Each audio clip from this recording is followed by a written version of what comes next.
Reading a good book offers many advantages, both for the mind and the soul.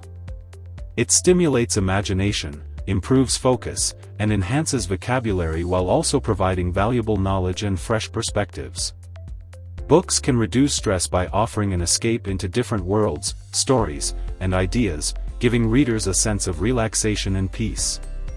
Beyond entertainment, a good book can inspire, teach life lessons, and strengthen empathy by allowing us to see life through the eyes of others. Confessions of an Economic Hitman by John Perkins is a gripping memoir that exposes the hidden world of global economics and power. In the book, Perkins recounts his role as an economic hitman, someone who persuaded developing countries to accept massive loans for infrastructure projects that primarily benefited U.S. corporations, leaving those nations trapped in debt. Through his personal experiences, he reveals how economic manipulation, corruption, and exploitation were used as tools of empire. This eye-opening account challenges readers to rethink globalization, ethics, and the true cost of economic growth. In his book, Perkins, a former chief economist at a consulting firm, claims he was an economic hitman, EHM, part of a system used by the U.S. government, multinational corporations, and international financial institutions, like the IMF and World Bank, to control developing countries economically and politically. The main method he used was to induce leaders of poor nations to accept large loans for infrastructure projects, with inflated costs, knowing they cannot repay. When debt-strapped, these nations were forced to obey U.S. strategic interests, military bases, UN votes, oil concessions, etc. If persuasion fails, jackals, covert operatives, allegedly step in through coups or assassinations. If that also fails, direct U.S. military intervention may occur. Core themes in the book include: 1. Economic imperialism. Instead of traditional colonialism, wealthier nations use debt, contracts, and corporations to dominate weaker nations. 2. The debt trap. Countries are deliberately pushed into unpayable debt, ensuring dependency on the U.S. and international institutions. 3. Corporate government nexus. Perkins describes a revolving door between U.S. corporations, intelligence agencies, and government. 4. Resource control. Target nations are usually rich in oil, gas, or strategic resources. 5. Moral conflict. Perkins struggles with his conscience, realizing that his work was less about helping developing nations and more about exploiting them. Let's take a look at the book chapter by chapter. Part 1, Apprentice EHM. Perkins recounts his recruitment into a consulting firm.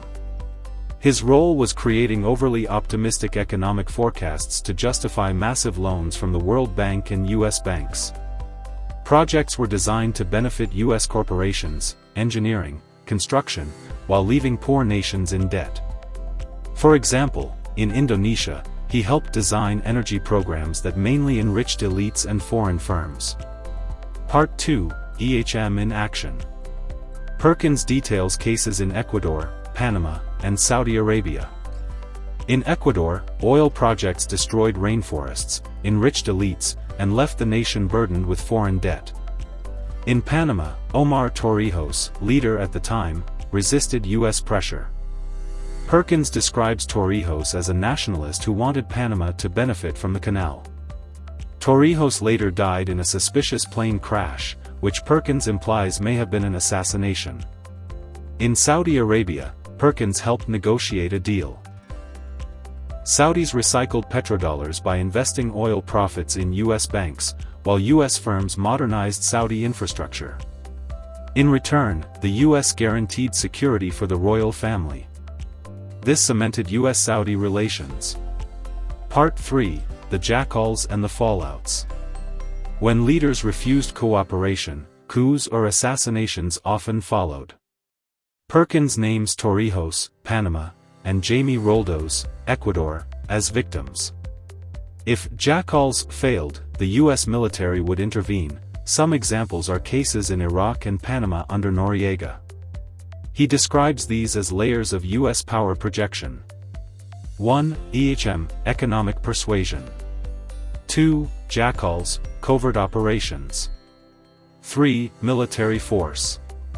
Part 4, Reflections. Perkins explains his personal moral conflict.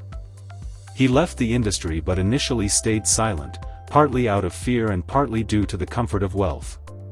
After the September 11 attacks, he felt compelled to speak out, believing U.S. foreign economic exploitation contributed to global resentment. Real-world implications. 1. Globalization as neocolonialism. The book frames modern globalization as a form of empire, with debt replacing armies. 2. Energy politics. Oil-rich nations were especially targeted.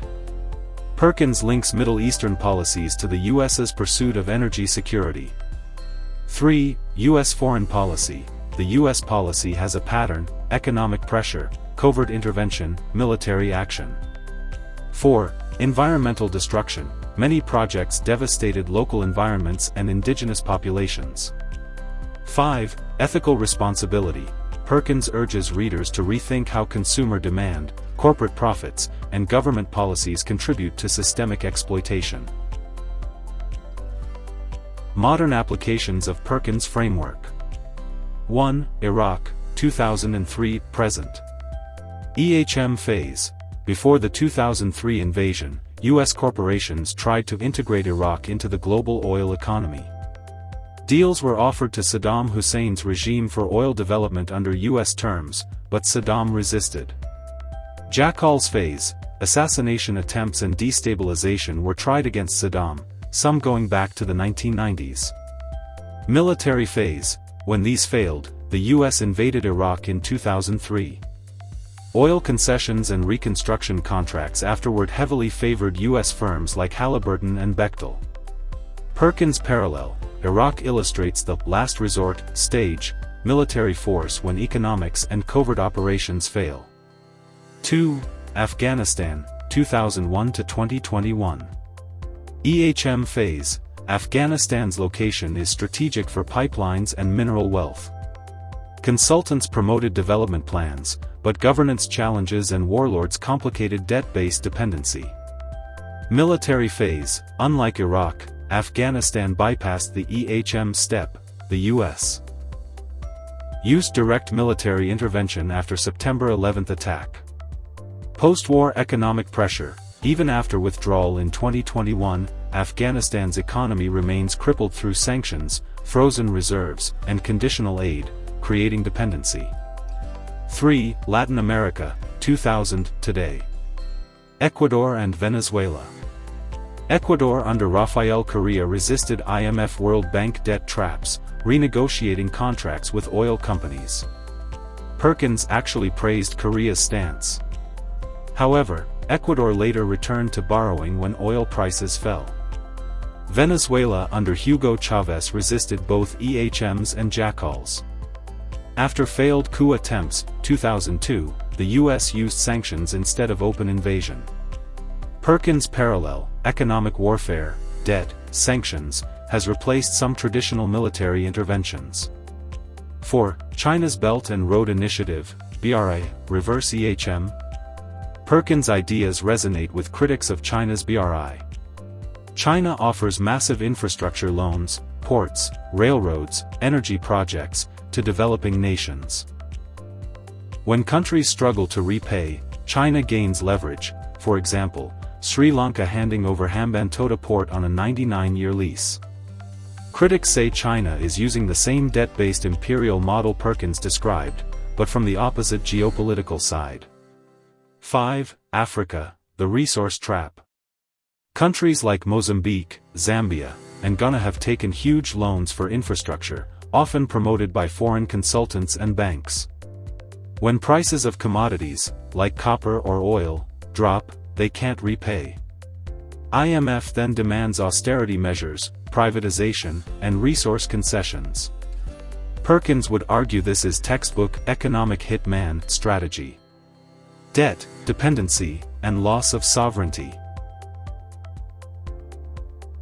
6. Ukraine, 2014, present. After 2014, Ukraine received heavy loans from the IMF and Western banks to stabilize its economy. These loans came with strict conditions: privatization, subsidy cuts, and market reforms.